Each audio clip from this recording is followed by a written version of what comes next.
And there was these lines appearing on the pitch, and you go, see those lines? Yeah. They're done by computer. And I was like, yeah, I'm British, mate, not a retard.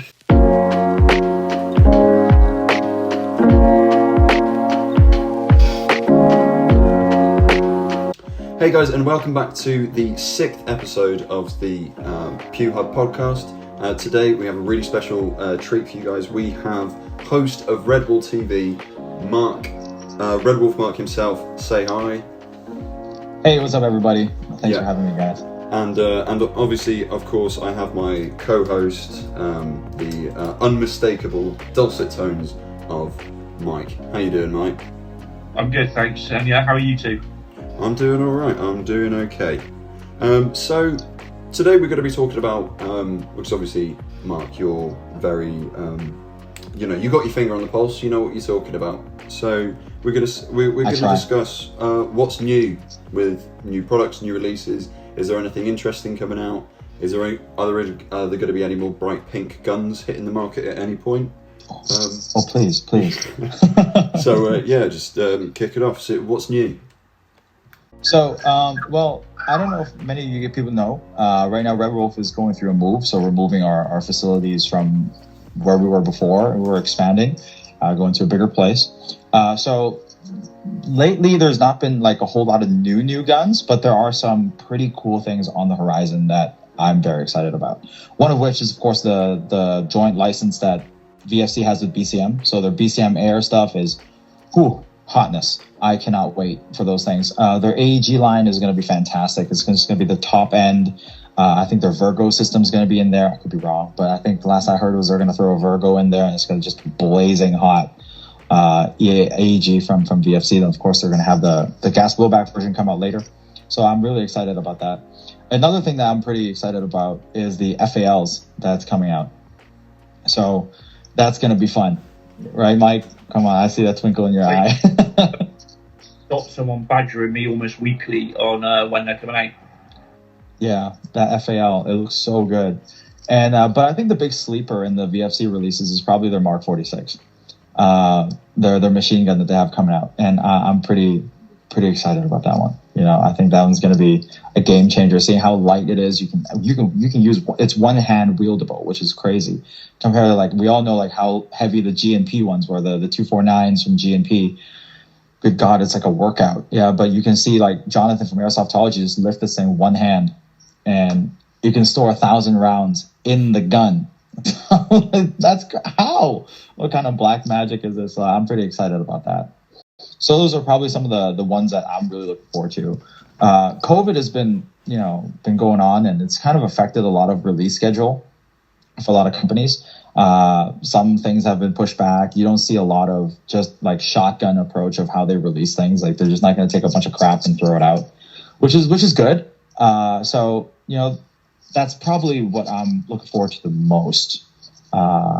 For sure, going forward. RWA is going to be coming out with some new stuff real soon. Not really privy to say exactly what, but we should have some rifles and pistol coming out. So is that keep your eyes open for that.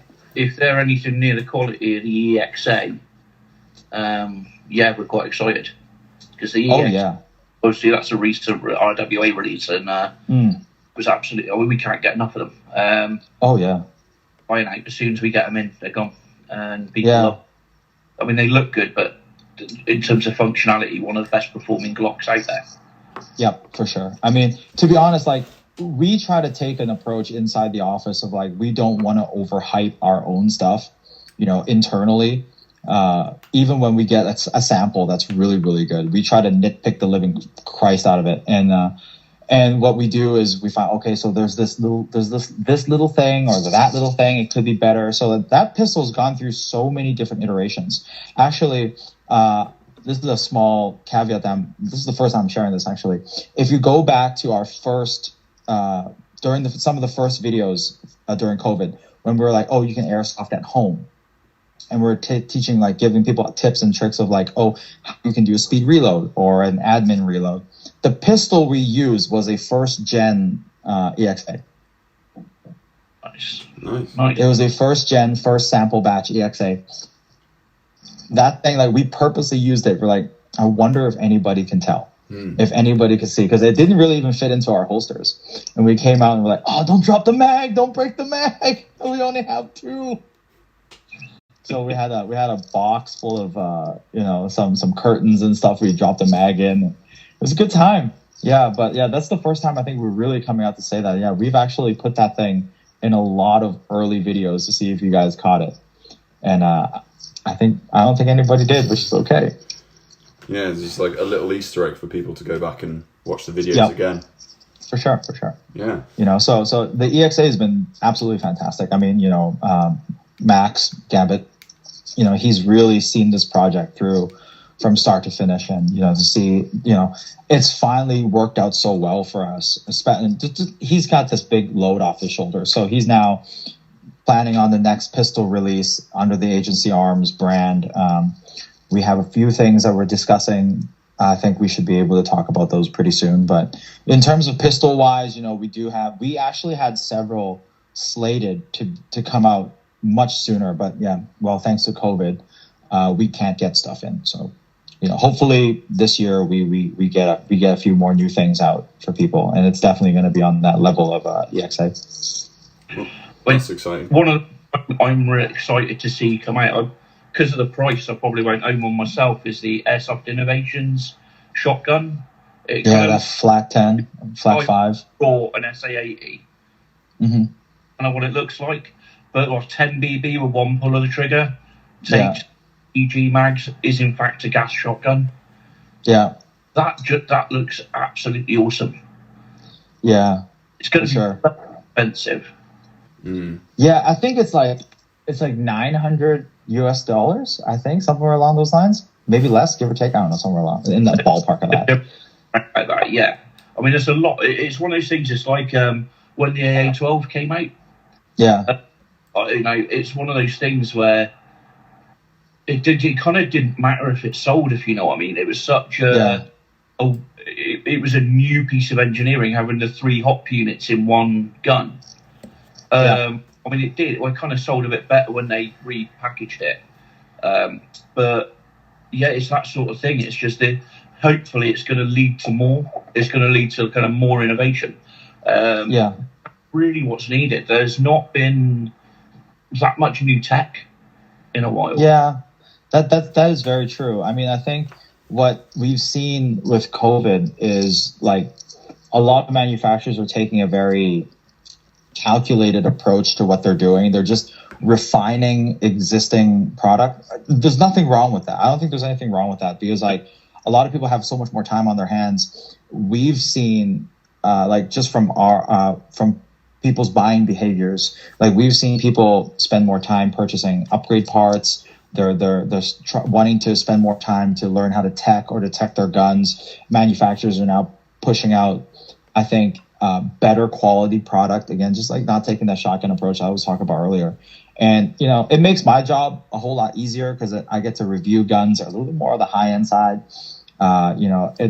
There's less opportunity where I have to be like, I don't really like it, but hey, look, I got to tell you guys straight, that okay, here are my problems with it. Hey, somebody's gonna love it, but it may not be me, right? So but I'm just kind of glad that we're getting to that part of the industry. But yeah, you're absolutely right. We do need a little bit more innovation, and from Airsoft Innovations. I mean, hopefully that would come in. Well, so you said about manufacturers refining. I think you can see that with Tokyo Marui's Glocks.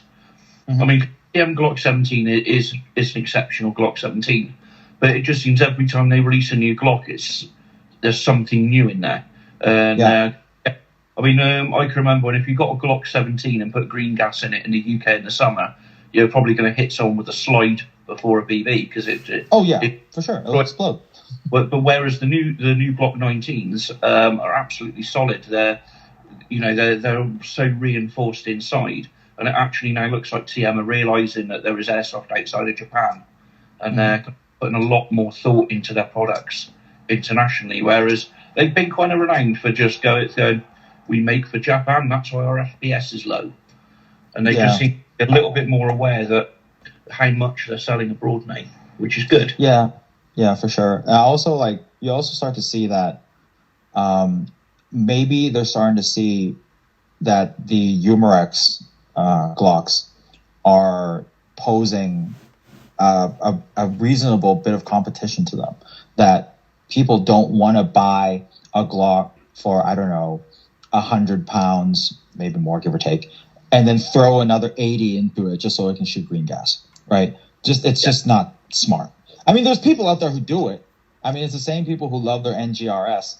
Sorry, had to do it, you know. And, you know, they'll pay 200 pounds for it and then put another 150 and then call it the best gun in the world. And where are you shopping, sir?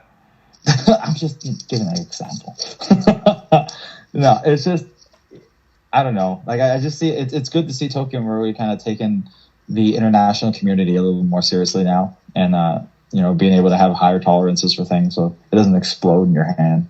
We see it here too. I mean, Hong Kong's hot all the time, and so, you know, we take a stock high kappa, we run it like Rob. Remember when you were at the tattoo show, and then we had that stock high kappa. Mm-hmm. We were shooting green gas through it. That slide release, like, it ate into the plastic slide. Like, there was a divot in the slide by shooting it so much that day, and it just, dude, it was a 3-day event. Mm-hmm. Yeah, it's not that bad here. Listen, I've seen Glock 17s disintegrate, just the slide pop off the back and all weird stuff. But I mean, they're still, I think for gas guns, they're still very much up there. Weirdly, when I started Airsoft, TM was expensive.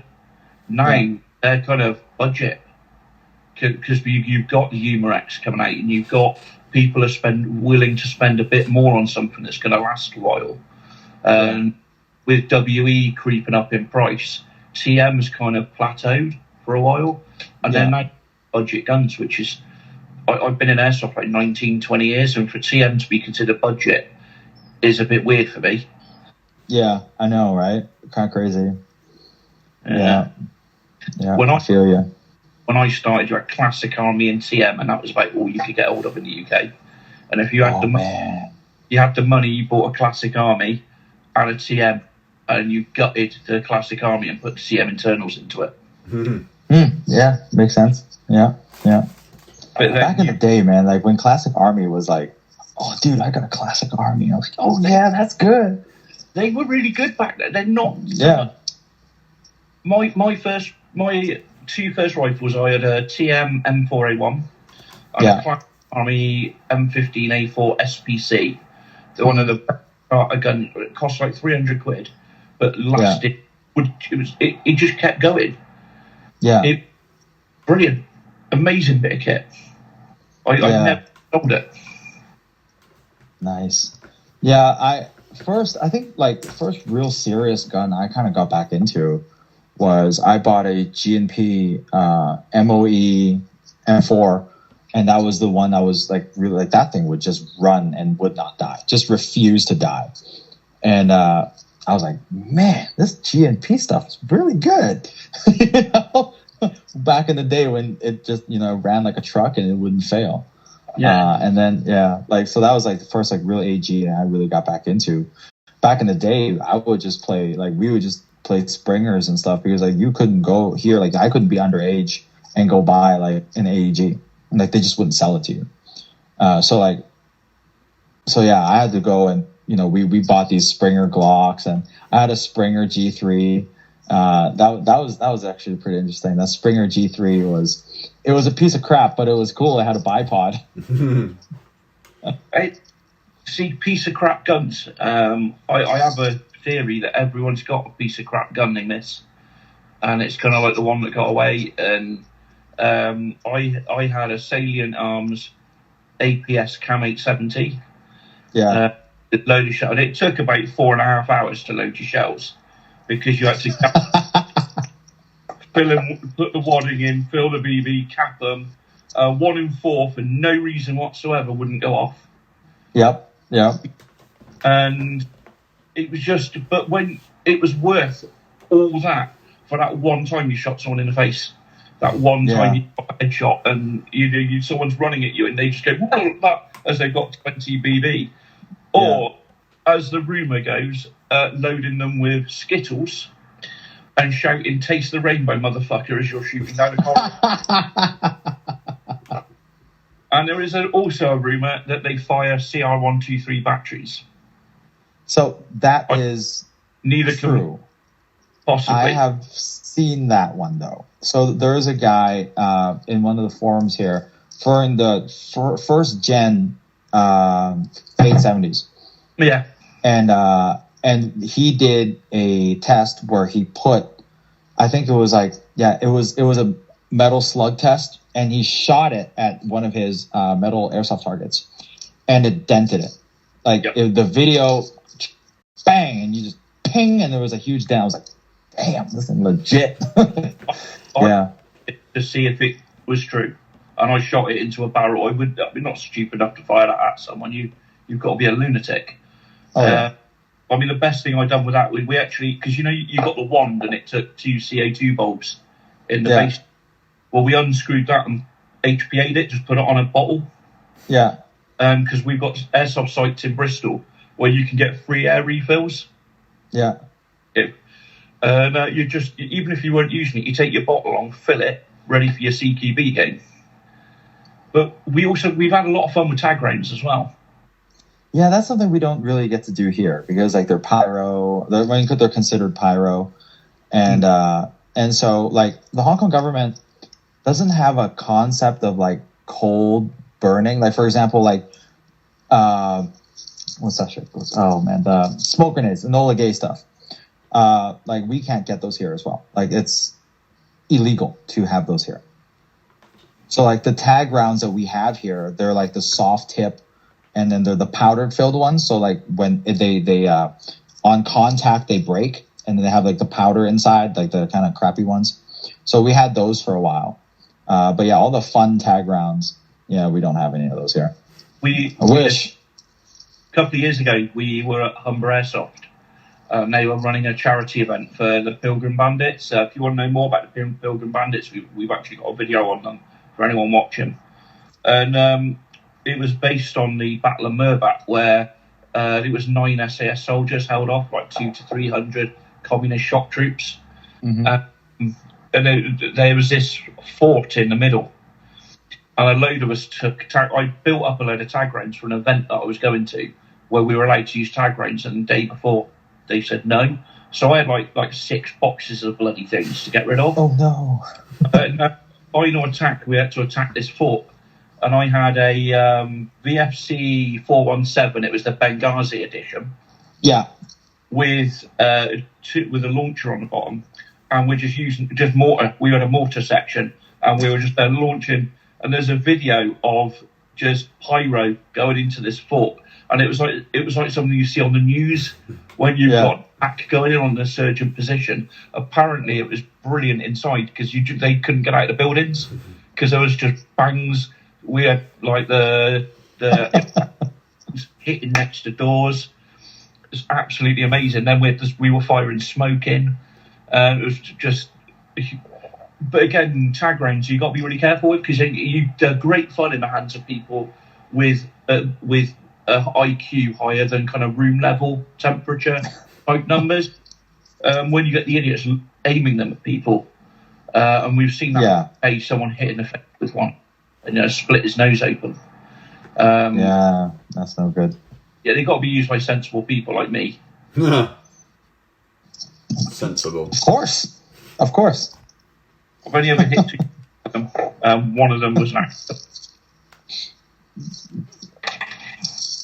They're both accidents, Mike. Yes. Yeah. Both of them were accidents. What are you talking about? One of them, or the wind. I fired it to his left, and then the wind. You actually saw the wind pick it up and move it over. Yeah, sure. That's what they all say. Yeah. That's what they all say. Yeah. That bloody British wind. Just in Wales, Wales is effectively always raining or windy. Yeah. Oh, that it doesn't count, right? Wales is not British. Don't tell them that they are British. Okay. Yeah, let's not get an angry Tim on the phone. You're like, actually, I'll have you know that that's Welsh cheese. I apologise. Mark is American and unaware of the geography and sensitivities you have. I know. Wales, they all got like a dragon on the flag, and it's up to the flag. Yeah, they're quite proud of that as well. Yeah, man, like, how badass is that? Yeah, my flag's got a dragon on it. I was on Monmouth yesterday. Can we cut that out? Yeah. It's true. Weird. I've got the intro clip anyway. Yeah, I mean, the weird. I took a few years out of Airsoft, and it's quite amazing to kind of take a complete break of nothing to do with it, not following anything. Suddenly step back in, because all of a sudden there were these magical devices called MOSFETs. That we'd never heard of, and all of a sudden you've got they're everywhere. Done. And true story, I had someone come in when I was at Bristol Airsoft asking if we could get a tech to fit a MOSFET in their gas blowback rifle. True story, and we quoted them on it because why not? But yeah, no. And then the MOSFET develop into ETUs, and because originally a MOSFET was literally just something that kind of stopped trigger arcing, and they controlled. We had the ASCUs, which were kind of market leaders, but unfortunately, if you looked at them in the wrong way, they broke. And I think they're better now. The early generations just went for no reason at all. And I think is it Gen 4, 5 or on now? I think like they started to kind of come into their own when they were built into the Scorpion Evo, and and then it was after the Evo. Like I think it was the 4s and then the 5s. Like I think those are much better. Like the ones previous, you're right. Like they were kind of. If you know exactly what you're doing with installing them, they would just shit themselves. Then the Ares came along with that ETU that was just still I think is brilliant. It's a brilliant. It is. It is. It's absolutely. The only thing that lets it down is trying to get hold of the programmer, because they're not even that badly priced. Just try finding one. Yeah, I mean, we carry the programmers, and like the thing is, like we sell a lot of Ares and Amoeba, and nobody really buys the programmers, right?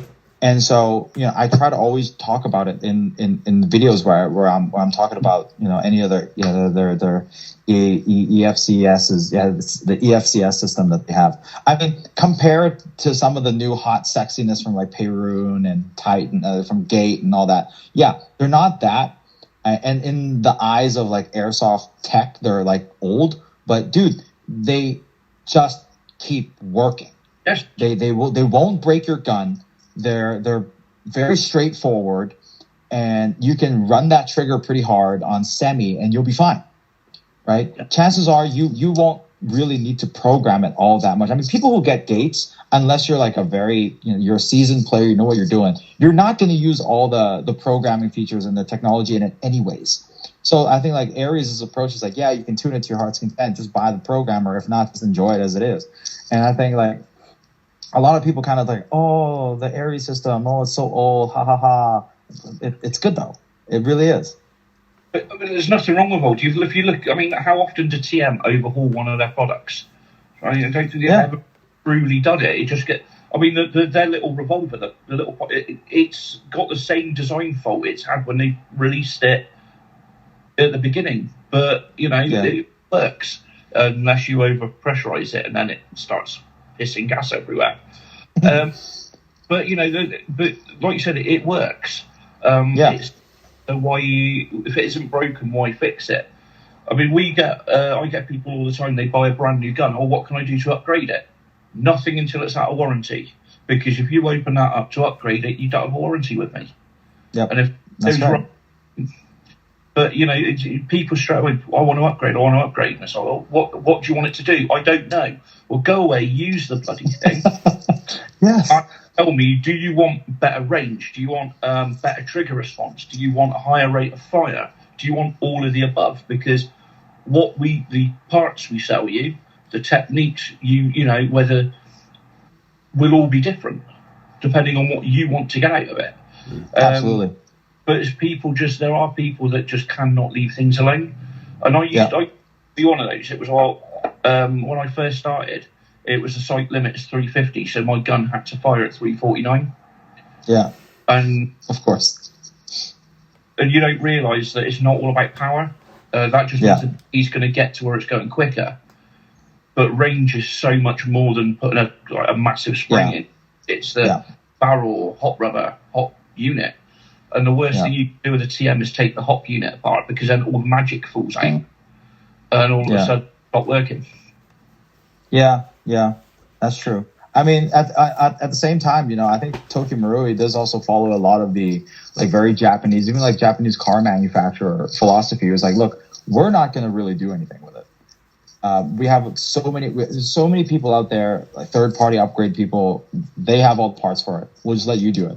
They'll just facilitate you in such a way with a design that hasn't changed over the last 20 years, so you can develop third-party stuff around it. Which I think that's a pretty good idea to take. I mean, for TM, it's worked for them for so long, then it's all good. But yeah, you're absolutely right, Mike. You hit the nail on the head on that one. I mean, people ask me the same question all the time. Hey, I want to upgrade my gun. How long you've had it? Oh, 2 days. Have you played with it yet? No. I mean, go play with it first. You want to put a tight bore barrel in there. Why? Maybe because some YouTuber, your friend's daughter's friend's husband listened to, heard. Come on, man, bro. The difference that a lot of these guys are going to experience are going to be so minuscule that it's really not going to be that big of an issue, unless you're right. You finish your warranty, then get it upgraded. Find out what you want from your gun first before you go and upgrade. You may not want something that shoots like a laser beam, right? You may want something that you just want it to fly a little further, maybe a little bit more consistency. That's really all you need, So yeah, I mean, you don't have to strip it apart right away. I mean, I'm a firm believer if something breaks, don't replace, improve. So if you get a break, why buy the same gears? It's open. You may as well put in some slightly better ones. It's one of those things. But you can do a lot of this as you go.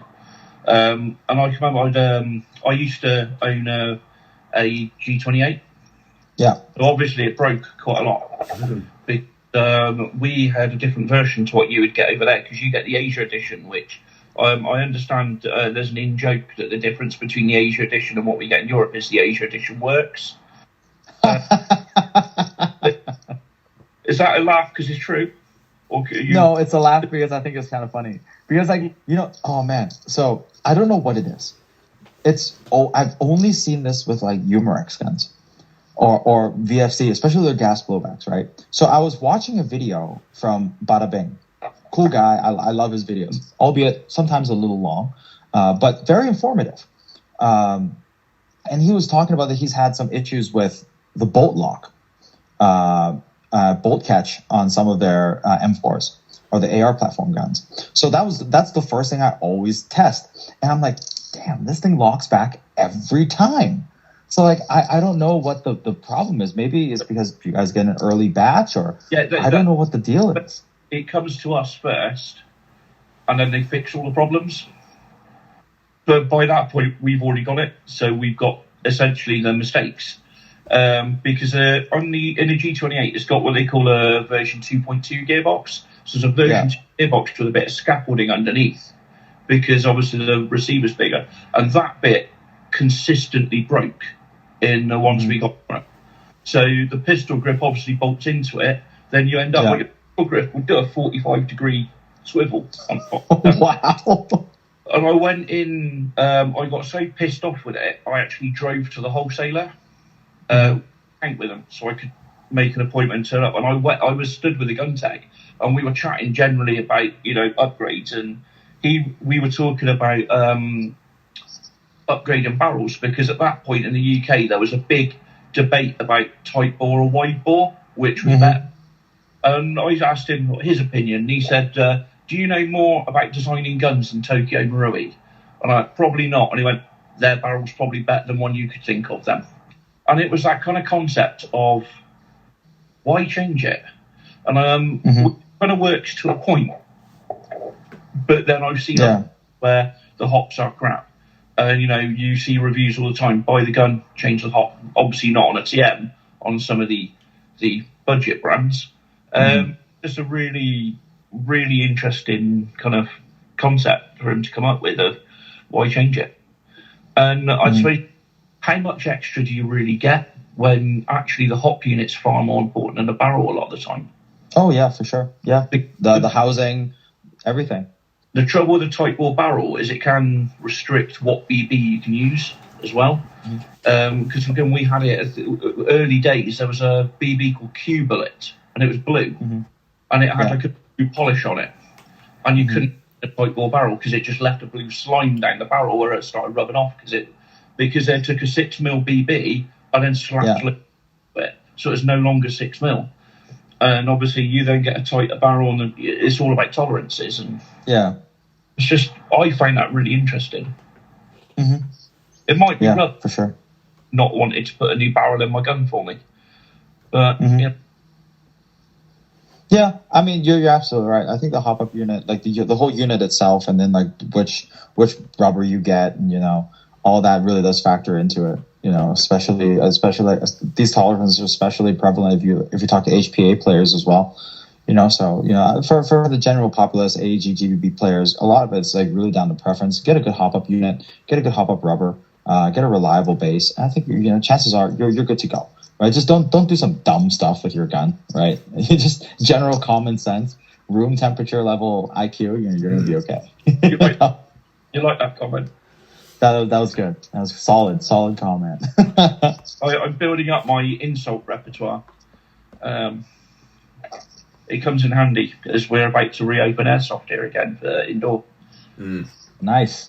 So I need to get my insults ready for dealing with people. I find it far easier to come up with a funny insult than just lose my temper. True. Yeah. So how's that coming along for you guys?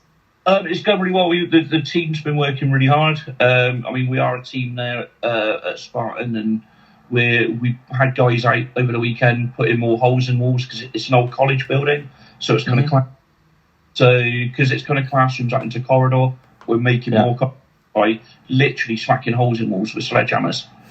Nice. There's crawl spaces, windows. Rob, you've been out. There's windows you can jump through inside. It's a really cool site, to be fair. 3 buildings joined together, 3 stories. It's absolutely huge. Nice. We reopen officially on the 22nd and 23rd, which are fully booked. We've got a private invite-only game on the 17th, which is an ARPA game, and it's very much so we can get our heads around the lighting, because obviously we want to get the lighting so people don't run and then fall down a flight of stairs. Right, for sure. But we don't want it so bright people lose their natural night vision that you build up in the dark. Or you don't want it too bright, do you? You want a bit of darkness. And also, we've got the new Spitfire tracer units. Yeah. You might be able to help with this, because we've genuinely been scratching our heads. As far as we can tell, the only difference between the new one and the old one is the old one has a little protective bit of plastic over the LEDs, which always broke as soon as a BB went near it. And as far as we can tell, the only real difference is they haven't put that on. I don't really know, to be honest. Like, I think if that's probably the only difference. Like, when they come to me, I don't have a brief moment with it. I look at it, see what it is, throw it back in the box. I get it on the website, and a lot of I think like our photographers will probably know better if there's anything aesthetically different. I just go by what the manufacturers put in there, like in terms of information, how many rounds per second, where are the front firing LEDs, what's the light emission, and so on. Like, that's really all I know. We've literally compared them, and we can see no difference there, because they're quite a bit cheaper. And we were trying to say, well, there must be something it doesn't do. There must be something. And the only thing we can find is it doesn't have an effective ring on it. And if that's all it is, well, okay. Well. So we've got Tracer BB en route to us. So we're going to get locked up. We're raring to go. That's good, man. That's good to see you guys being able to, get back into things. Yeah. Everybody's been locked up for a little too long. It starts to affect you mentally. Sure does. Really does. Mike used to have a roommate. What? Mike used to have a flatmate that's mysteriously disappeared over lockdown. Don't know what's happened to him. But He tried to toilet. You tried to fix the toilet? Tried to. You could for pure enjoyment's sake, the flush on the toilet. It wasn't even a flush; it was the flow valve. So it was constantly there was a little bit of water going in, as if it was being flushed, but a tiny little drip. A friend of mine was a plumber. This went on a Sunday. He was going to come over on the Tuesday. You need to loosen the thing, turn it, tighten it up. It was at an angle, so bit was catching. And anyway, my flatmate decided it was the flush. Took the flush apart, broke it, couldn't get it to work again. Had to get an emergency plumber out at £185 an hour plus VAT, so you could add 20% onto that, plus parts. Oh no! Oh no! Hey, but you had you had good food just now, so it's okay, right? Yeah, it was amazing food. We've got so out in Hong Kong, what do they normally use for things like rental guns? We may as well explore the difference while we got you on. So in Hong Kong, rental guns, they usually, some sites, CQB sites, they usually use like the Amoeba AM001 series, like the really the stubby looking one with the folding stock. So a lot of CQB sites use that one. I mean, it's cheap, it works, it won't break on you for no apparent reason, reliable. So that's what they use indoors. Outdoors, a lot of sites use like the old G36s, G36 AGs. Is that the Jingjong? No, they're, oh my goodness, what brand are they? I think like Classic Army? Maybe not. I don't know. Like, anyways, they're not WE, they're G36 AGs. Armed Forces, which is like one of the big WE importers here, they were using those at their site. They'd have G36s and also AKs. So like AK-74, AK-74s or AKMs with no stock. So we've got the G36. It's the Humarex ones, which I believe were FT. And they're like a lot of sites are using Jingjong. Jingjong G36s. It's them and cockroaches surviving a nuclear explosion. They just don't. Unlike the event, you get a player damage one. They're cheap. You just throw it away and buy a new one. Yeah. So the fields here, like the techs that work at the fields here are like they know some kind of black magic or something, man. Like these guns are so beaten to shit, but somehow they still work. And they work really good. Some of these rentals are like out shooting these people's like really high-end guns. And I'm always so blown away by some of the rentals that they're here. I mean, like they look like they're about to fall apart in your hand, but they work. I'm guessing it's we've got a phrase in England. It's triggers broom when you're talking about something. Say we've got a sitcom over here, Only Fools and Horses, which is like really really popular. There was a character called Trigger. He was a bit stupid. He was a road sweeper, and he given an award for having the same broom for like 20 years. And it's only had like 15 new handles and 20 new brush heads. And like, how is it the same broom? Look, it's in the bit. And I'm guessing there's a lot of the guns are the same, where the internals are probably, every part on it has probably been changed at least 4 or 5. Yeah, probably. I mean, like you see, like when I used to go to events, and I was like with another group back in the day, and I would also host, and we would have to help some of the new people with their rentals. And you see where their battery compartment is, and there's so much electrical tape. It's like that whole thing was held together with electrical tape and with some Chinese voodoo magic, and that's all was running these things, man. It was just every day, like they'd break and then they'd take the gun and then they'd have a cigarette in their mouth and be like, curse in Cantonese, throw that thing away, here, try this one. That's literally how it goes. I mean, there was, I think it was the Jingjong UMP. It's actually ideal as a rental gun, especially for CQB, because there's a default on the magazine. Well, you can't. But high cap mags, you can overwind them, and you kind of you damage the internals on them. Yeah. It won't overwind. There's a design fault. It just won't do it. It will just do. It's almost perfect to put in the hands of an idiot, because they spend all day spinning the bottom, and it will not damage the mag. And I'm sure it's Jing Jong. They were used up at the jail in Grantham, which is an old prison. Mm-hmm. Come to the UK, we'll take you on a tour of some sites. Oh, I'd love to. I'd love to be able to go. Like before COVID hit, actually, Herman and I were talking about something along those lines. Like we were talking potentially flying me out for the USA UK game. So that was actually really close to getting it secured, but then I think that's kind of when COVID hit. So it didn't work out. And hit us up, and we'll certainly get you to have a few games at some sites around by us. Yeah, I mean, hey, I'm always down to do it. I mean, like, I've been kind of, I don't know how I've done Sweden, and then I've done Japan. I've been to shows, and I've been to conventions and shows in the US. I just never made it to the UK, and it's always kind of been in the realm of like we're talking about it, getting it discussed, but it's just never happened for some reason. So hopefully when things open up again, I'll be able to do it. Tim came over, and he was due to visit us in Bristol, and at the end we were going to give him a free game and burgers after, and snubbed us. Oh no. I think that's why he left Redwolf. I think they sacked him over it. Yeah, he had to run away to Canada. So the truth comes out. Tim, why you do this, bro? He snubbed us, and I will never let... Although we don't want to be too mean about it, because we're hopefully going to have him on soon to talk about the all the legislative changes happening in Canada. Right.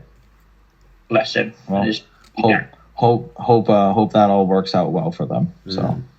it's not far off what we had when I started with the violent act. Is very, very similar. Where tried to almost outlaw airsoft. We were at one point we were only going to be allowed 2 tones, and we fought back. We organised as a community, and that's when from the United Kingdom Retailers Association was kind of the body that fought for the industry. And then the Players Union cropped up, and now we've got the Airsoft Trade Body and other organisations that are kind of all there to... So we're kind of much further along because we've already had this. And we're hopefully going to get someone on from the British that fought the case for the Brit in Britain. So that kind of compare and contrast, because it is really similar. And what a lot of people don't realise is when legislation comes out, it's always draft. It's always, well, this is our idea. And it's for people to attack it and go, well, this isn't fair, this isn't right, and it's why legislation doesn't happen overnight. It's why it can take years to go through, and it's because checks and balances and consultation. And as long as people put forward kind of a sensible, impassioned, a scientific argument for why it's wrong, we all have challenges. I mean, we weirdly the Police and Crime Act that came in, which I don't know if you're aware, it affected all of a sudden. It was the first time ever airsoft guns were legally defined in the UK. Before, nothing. Whereas now, there's a legal definition based on the joule rating of the gun. So it's 1.3 joules for anything that can fire automatic. Yeah. Can't remember what the single shot, but there's a difference between bolt action and electronically locked to single shot. So if your EG fires above the legal threshold, you've got a firearm, no longer an airsoft. Interesting. It's good and bad, because sometimes being recognised by the law can help, because it can bring as much good as it can bad. You found through COVID, when we've had 3 lockdowns, and as all the lockdowns has been a phased return, because airsoft's not been mentioned, it's been where do we fit? Which bit of the legislation do we fall under? When can we open? And what, Andy, in the last easement, Airsoft is now named. And where this is good is it's not open to interpretation anymore. Because where some interpretation, you open your site because you interpret the law saying you can open it now. I'm the police differently. Whereas if it's in black and white, you know what you can do, you know what you can't do. And it's being applied sensibly. So if we're from abroad and it comes to us and it's a bit hot, we don't get arrested for it. It seems to be unofficially they're kind of looking at it as point of sale to the public, which is what it because we should have an opportunity, especially you order from some wholesalers, the Poland have a much higher FPS limit. They get mixed. The Canadian stuff gets mixed in, and I don't a shop owner shouldn't end up in getting nicked because someone sent them the wrong product. You should have for sure high grade. Yeah. They have a 2 joule legal limit here. Like it's defined as in just like a projectile leaving, a barrel has to be under the limit of 2 joules. Period. So it's a way broader definition. We don't have a specific for automatic or for semi. It's 2 joules. That is the law governing airsoft here. Which is, you don't really need much more than that. Nope. I mean, I can understand the appeal for certain guns. Like, for example, if you have a bolt action sniper rifle and you're playing at a huge event, okay, fair enough. I can see it. But if you're using a DMR or just an assault rifle, you're good to go. I don't think anything more than 1.5 is necessary. All my guns are about 1.5 to 1.3. And that's my URGI. That's a 14.5 inch, length, carbine. So that's where I'm at right now. Yeah, I've got a KWA TK45 recoil. Nice. But when you want a vector, but you want one that works. I do want a vector.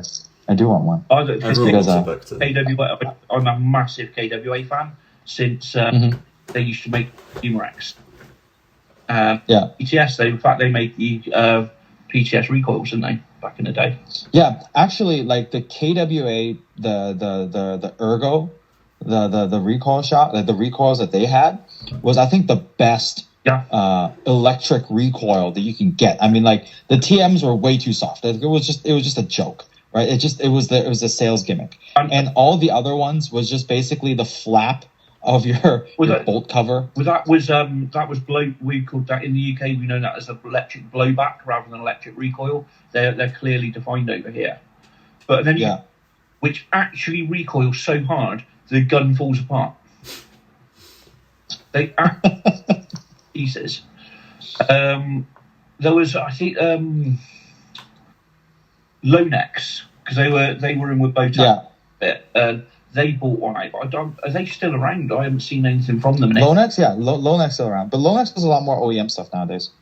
I think they do stuff for Lonex used to OEM for, I think Valken did some stuff with Lonex, and I forgot who else, but I know Valken used to do some of their internals were Lonex stuff. Not bad stuff, to be honest. SHS and Lonex is not bad. No, I mean, I can remember Lonex being, when I started, they were one of the premier upgrade brands.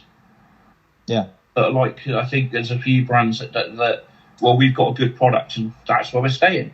And then other people, they were taking them. And there's a couple of AG manufacturers, you actually mentioned one tonight, that kind of done the same. They go, well, we've been producing this amazing product.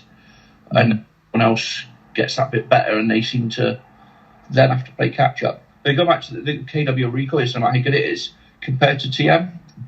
In the UK, TM recoil, the cheapest ones are about 450 pounds. And then what everyone does is they send it to Sam Liggett at Kingdom of Airsoft, who's premier TM techs in the UK. Oh, I heard about this guy. He's absolutely brilliant. The guy, like you're talking about black magic, I think the guy that sacrifices people to the TM gods or something. That's probably because what he comes out with is just magic. But he, you're then spending about another £300 to £450 to get it to work, like the KWA does out the box. And that's the thing. And the KWA is a full metal build. They feel like guns. The older ones have got last round cut off, which is just absolutely amazing. And I mean, Rob's we managed to find Rob a PTS recoil. Shall I show it? Yeah, I mean, you want to see it? Yeah, let's see it. Yeah, to be honest, like the PTS recoils, like those are some of again, the electric recoil. Those are some of the best. I think the system worked really well. Let's see it. Oh, it's the mag ball. Not bad for a first gun. God, I love that MOE furniture. God, it just looks so good. I actually have that MOE handguard locking around. Yeah, I have my original MOE stock that I had for my GNP gun, and I threw that on my 416. I'm also going to give you a little tip that apparently I'm a genius for this one. So if I'm doing night games or CQB and I'm using a tracer unit, because I am a mid-cap man, I'm not a big fan of high caps. Me neither. I am a mid-cap man. And this was for you if you ever use a tracer unit. Have both red and green tracer, but squirt of red BB in to start with, and then fill the rest of the mag with your green. And then when your BB changes colour, sir, it's time to reload. Oh yeah, hey. That's clever. All the big brain. All the consumer advice we're here for. Big brain. Well, it's similar to. It's a simple things point out to people. They're like, how did I not work this out sooner? Well, it's a similar concept to a pot of Mad Bull Red B&B that's about 8 years old. They only use it for that little squirt in the bottom. Yeah, because it's like that's a similar concept to I say real life tracer rounds where they have green and then like red every 10 rounds or something. Well, it's not real tracer rounds. It's more not every round's a tracer. They're mixed in. Yeah. So just spaced out. Because what you don't want is if you're out for real and your life depends on it, you don't want a laser coming out your gun, and then it's normally like 1 in 4, I think, from memory. Yeah, something like that. More than the change. If they change colour, it's more just there was a variety of colours there. Yeah. Because it's pretty. But tracer range is good fun if you hit a sheep with them. Yeah, we might. So, are we keeping that? Are we keeping that in, or are we cutting that? I was on a range and hit a sheep. It depends what kind of mood I'm in when I'm editing it. Sorry? I said it depends what mood I'm in when I edit it, whether we're going to keep that sheep story in or not. As long as Herman doesn't do a thumbnail which looks like I'm having an orgasm again. Okay, yeah. Well, stop making those faces then. You'll be fine. Can't help it. Keep the orgasm face, Mike. It's very you. Thanks. Need to get you over to the UK. What's that? What did you say? Need to get you over to the UK. Yeah, we've got it on camera. Yes, I do. I need to get my butt over there. I got a lot to do. I got to hang out with you guys. I promised Herman that we would go on a drive together, visit all his retailers. I promised Scott from Land Warrior I'd go spend some time with him. I got a lot to catch up on in the UK. So, Yeah, so I gotta make it over. We'll get you in because Spartan have got a Woodland and a CQB site, and I'm sure we can get you in on both of them. Nice. The CQB, I said it's quite unique, and it is huge. It's and all nice as well, which is quite good. We got some quite good sites. I mean, we're actually involved in. It's going to be a really small event, quite an exclusive one. We're going running a barn, doing some media for, and also hopefully having a look, which would be fun with our friends in Wales. which apparently nice part of Britain. Nice. The more you know, the more you learn. On that I can note, go just hang out at Rob's place, right? Rob, I can just sleep on your couch, right? Yeah, that's fine. Yeah. Done. Solved. Problem solved. Problem solved. On that note, guys, I think it's time to probably wrap things up. It's going to be a longer one again, I think. It's just like we just like to chat. Again, thank you very much for coming along, Mark. It's a real treat having you, and we're going to get lots of views off the back of it. So thank you. And you're welcome. Thank you for having me, guys. No, I really like hanging out and catching up. You know, I mean, we talk all the time offline. Yeah. So, you know, I was waiting. It's like, dude, when's it gonna be my turn? Like, what the heck? Well, we finally managed to get you on. You were fourth in the list, so it's fine. Again, and everyone at home, thank you very much for watching and listening wherever you're watching or listening this. Or as always, if you have any questions, any comments, put them in the comments down below, and we'll try and get round to answering them either just in the comments, or if it's a good talking point, we might include it in a video. It's bye from me, and see you next time. That's it.